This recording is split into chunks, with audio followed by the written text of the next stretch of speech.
Channel of Vadodara. Jetpur sari ઉદ્યોગનું પ્રદૂષિત પાણી ભાદર નદીમાં છોડવામાં આવતા પ્રદૂષણ માફિયાઓ વિરુદ્ધ રોષ વ્યક્ત કરવા માટે ખેડૂતો દ્વારા રામધૂન કરવામાં આવી હતી। જેતપુર શહેર તેના સાડી ઉદ્યોગ માટે પ્રખ્યાત છે, તેટલું જ ભાદર નદીમાં પ્રદૂષણ બાબતે બદનામ પણ છે। સાડીઓના કારખાનાઓનું ગંદુ કેમિકલયુક્ત પ્રદૂષિત પાણી ભાદર નદીમાં ન આવે તે માટે એનજીટીની સૂચના મુજબ Jetpur dying and printing association દ્વારા શહેરમાંથી કેમિકલયુક્ત પાણીના નિકાલની ગટરો જ બંધ કરી દીધી છે। દરેક કારખાનાઓનું કેમિકલયુક્ત પાણી શહેરની જુદી જુદી જગ્યાએ આવેલ વોટર કલેક્શન સંપમાં ટેન્કર મારફતે નાખવાની અમલવારી કરાવવામાં આવી રહી છે, પરંતુ પ્રદૂષણ માફિયાઓ હજુ પણ કેમિકલયુક્ત પાણી ઠાલવી ભાદર નદીને પ્રદૂષિત કરી રહ્યા છે। ભાદર નદી કાંઠાના 4 ગામો જેમાં લુણાગરી, કેરાડી, લુણાગરા, ઉમરકોટ આ ગામના ખેડૂતો દ્વારા ભાદર નદીના કાંઠે પ્રદૂષણયુક્ત પાણી વહીને જઈ રહ્યું હોય તે જગ્યા પર પહોંચીને પ્રદૂષણ કરતા માફિયાઓ સામે વિરોધ નોંધાવ્યો હતો। સાથે ભાદર નદીના પટમાં રામધૂન પણ બોલાવી હતી અને પ્રદૂષણ માફિયાઓ સામે કાયદેસરની કાર્યવાહી કરવાની માંગ કરી હતી। ભાદર નદીને એટલી પ્રદૂષિત કરી નાખી છે કે નેશનલ ગ્રીન ટ્રિબ્યુનલે 10 સૌથી વધુ પ્રદૂષિત નદીઓમાં સામેલ કરી છે।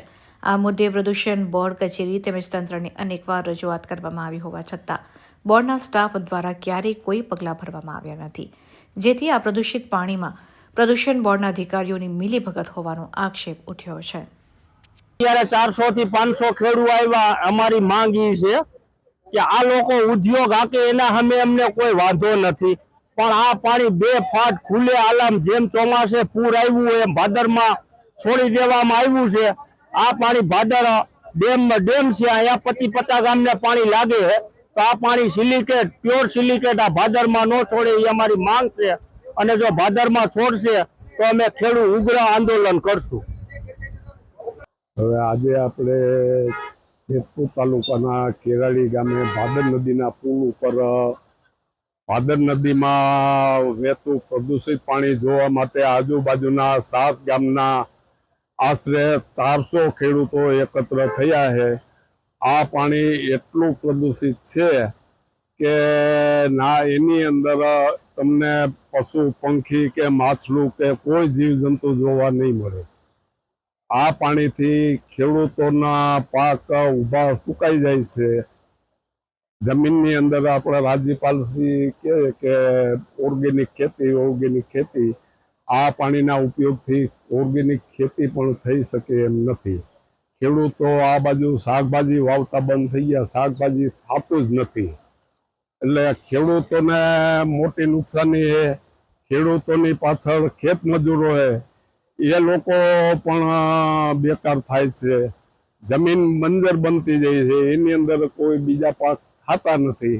એટલે આ પાણી છે આપણા જેતપુર તાલુકાના પ્રદૂષણ નિયંત્રણ બોર્ડ અને મામલતદારશ્રીની બેદરકારી અને કારણે આ પાણી નદીની અંદર આટલા પ્રમાણમાં વહે છે। અત્યારે ચોમાસું નથી એમ છતાં પણ ભાદર નદીની અંદર અત્યારે આ ઉનાળામાં વરસાદના પાણી તો નદીમાં સુકાઈ ગયા, એને બદલે ભાદર નદીમાં પૂર આવેલ છે। એ પાણી આવ્યું ક્યાંથી?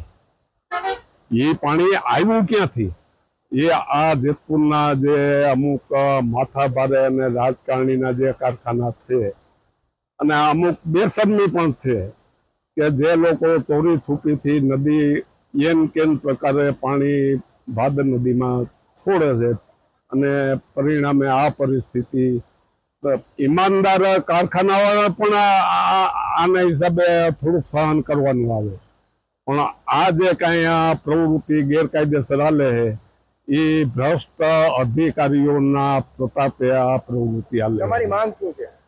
અમારી માંગ એક જ છે, જેતપુરના સાડીના કારખાનાવાળા પોતાના કારખાના હકાવે, ઈમાનદારી અને પ્રમાણિક હકાવે, એની સામે અમને કોઈ વાંધો નથી, પણ પોતાના કારખાનાનું પ્રદૂષિત પાણી ડાઇંગ એન્ડ પ્રિન્ટિંગ એસોસિએશને નક્કી કરેલ સ્થળે એકત્રિત કરે અને ન્યા પહોંચાડે એવી અમારી માંગ છે।